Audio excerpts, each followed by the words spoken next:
So here's a good one. Quick video when you're doing an Airbnb, something that we didn't really think of. A hot tub sounds like a really great idea.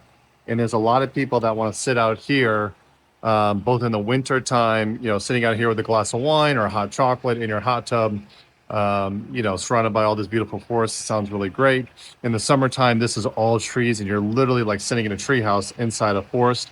We do some lights out here, which lights this all up really, really pretty cool, but complete pain in the butt. Airbnb, something you have to change this water out every single time. The chemicals, of course, if this went down, guests would be pretty pissed. So always something to think about. Return on investment. Could I rent this place out without the hot tub, or is the hot tub a good focal point? Something to consider. I can tell you right now, this is a complete pain in the ass. I can't tell you how many trips I've had to make out to this property to address this particular situation and change out the water because I can't find a cleaner or anyone to do it. Something to think about. Before you do an Airbnb, you got to think of the maintenance primary.